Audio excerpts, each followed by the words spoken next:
Yeah, great. Where are you? Um, Where are you oh, hanging? I'm in Austin, Texas. Oh, okay. Awesome. Yeah, yeah. Where are you right now? In Long Island? Long Island. Yeah. Yeah, Garden City, Long Island. yeah. Raining today. That's okay. That's good. Great.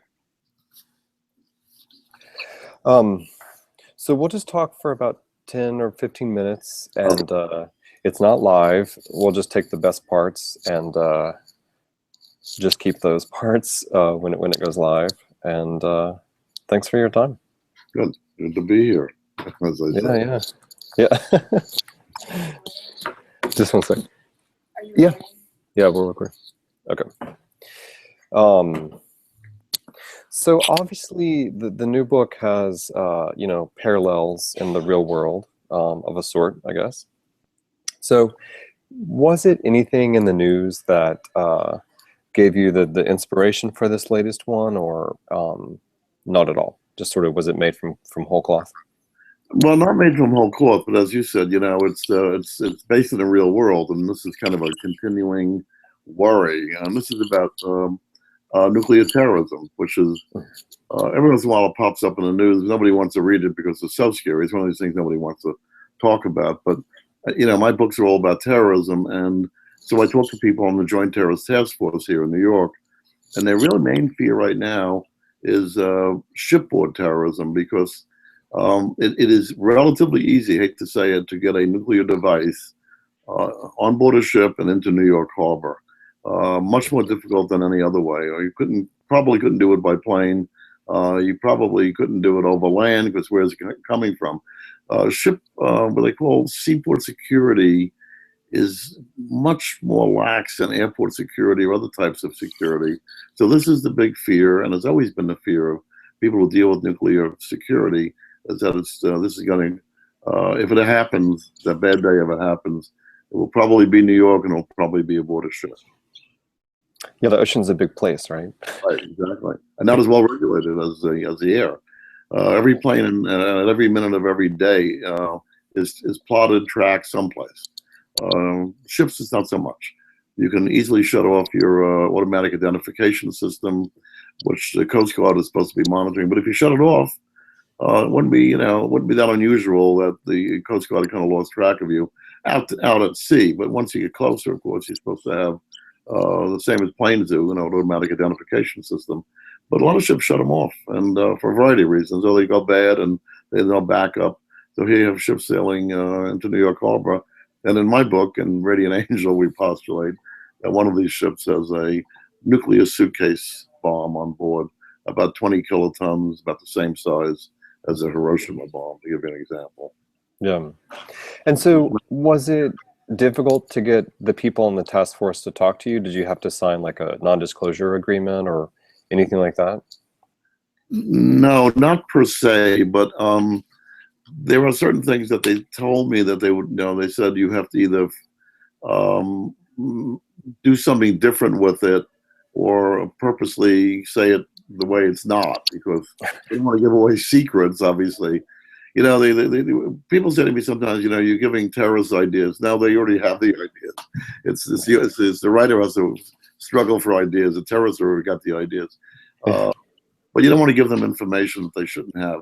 But also, you can look at it, a book like this, as a kind of a wake up call. Not that the security forces need it; they already know that seaport security is a problem, but the public has to be aware. I think that this is a lapse in our security, and if it's not a nuclear device, it could certainly be a dirty bomb, which is also nuclear. It could certainly be chemical or biological. So a lot of things that come aboard a ship. Billions of tons of cargo come into America every year. 2 or 3% of it is probably checked out. So think about that.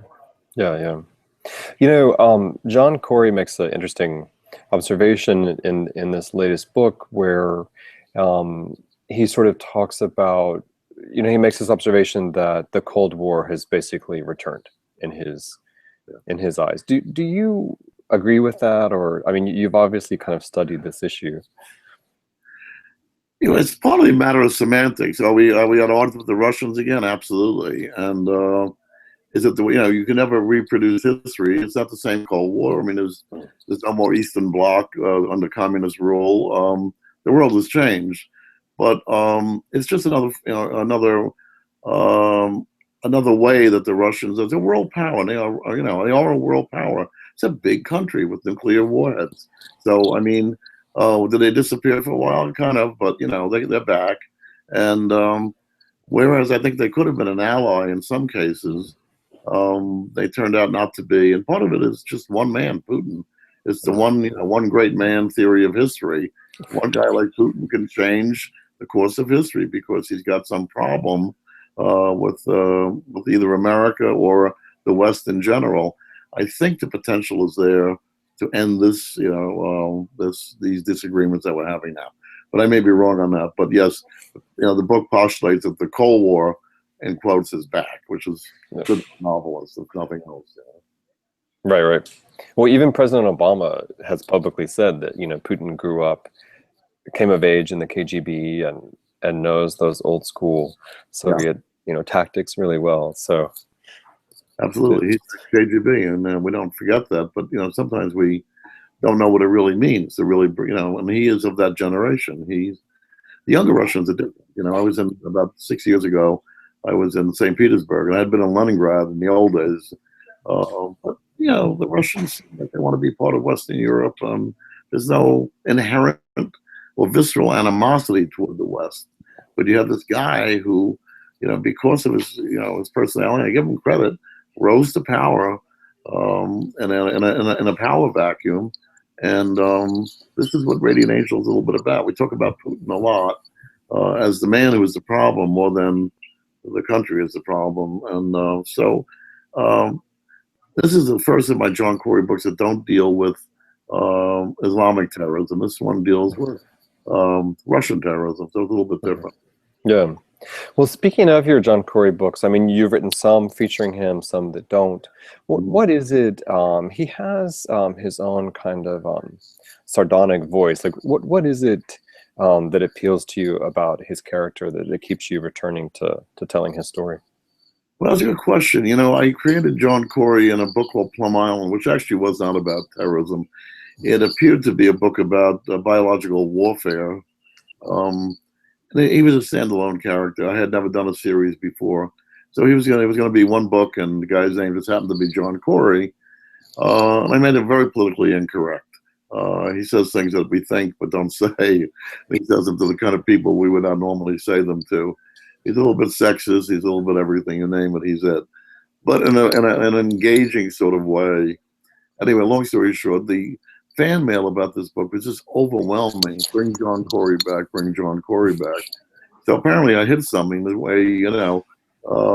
way some writers do without setting out to create a series. And I know Conan Doyle didn't set out to create Sherlock Holmes as a series. It was a one-shotter. But you listen to the fans. You got to listen to the fans. And so I kind of went back, read the book that I wrote, and analyzed the character, and indeed did bring him back. And now he's on his 7th book. Yeah. Well, I also want to ask you about a little bit about the history of your career, because you had your first big hit in 1978, and the act of writing doesn't really change in and of itself over time, but the publishing industry certainly has. And I wonder what you think about those changes, and if those changes have affected your writing in any way. That's a good question. Questions about the industry, are fraught with dangers when you answer them. We love Amazon. We love Barnes and Nobles. We love it all. Look, when I started out writing, and it was a while ago, it was before 78. My first big book was 78. But like 90% of the bookstores in the country were independent and 10% were chains, small chains. And now it's just the opposite. And you know what? It's okay. We love the independents. Good independents have survived. But the chains have here on Long Island, which is a fairly cosmopolitan area, you had to travel miles before you found a bookstore in the 1970s. You had to go toward the university to find a bookstore on the highway. Now bookstores have become part of America. Now I credit Walden and Dalton in the old days, and Barnes and Noble and the former Borders. They're not as ubiquitous as grocery stores, but you couldn't find one in the 70s in most towns, unless it was a small independent that had about 30 titles. But now you can find a full array of books. And if you can't find them in a bookstore, you don't want to go, you go to Amazon or BNN.com. It has revolutionized the business. When I got in this business, you sold a lot of your hardcovers through department stores. In the basement of every department store, like Macy's, would be a small area called, the book section. And if you're lucky, if you could find the title you were looking for. Now, every title is available either through retail, real books, or through ebooks, or just ordering them online through Amazon and Barnes & Noble. That's a great thing. If you sold 10,000 books back in the 70s, 10,000 hardcovers, you were doing well. Now we're looking at sales of 400, 500, 600,000.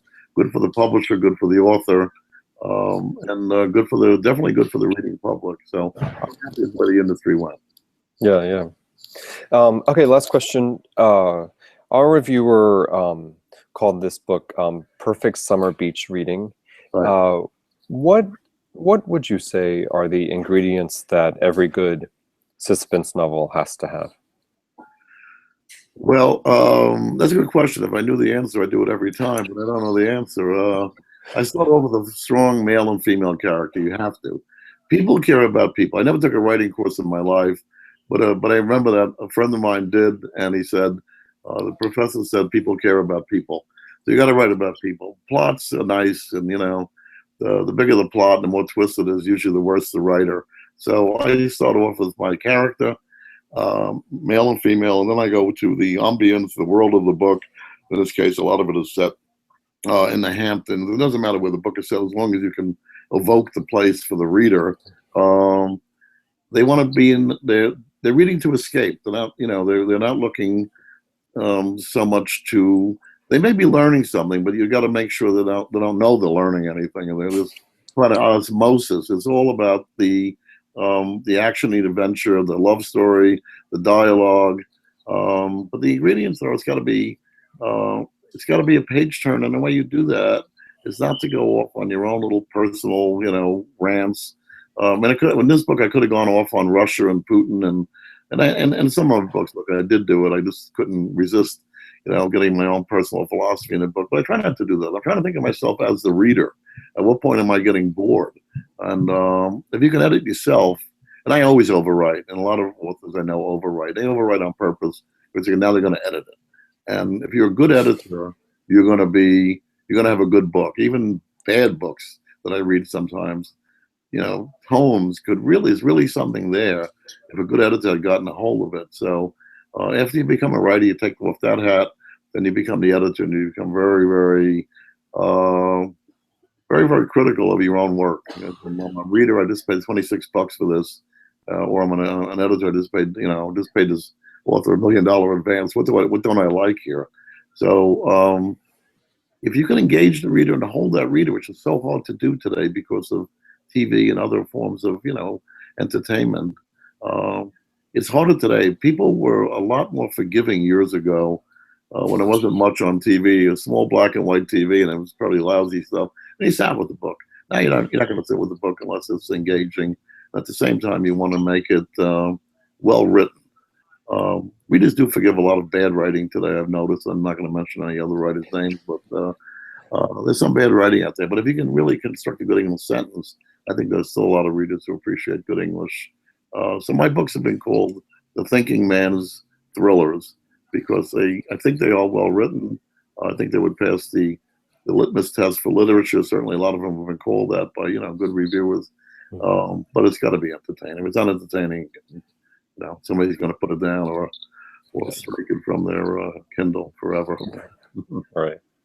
Cool. Well, thanks, Nelson. I really appreciate your time. And we'll get this up at Pub Date. And good luck with the book. Thanks so much. Thank you. See you Okay. all. Take care. Okay. Have a good day. All right. Bye-bye.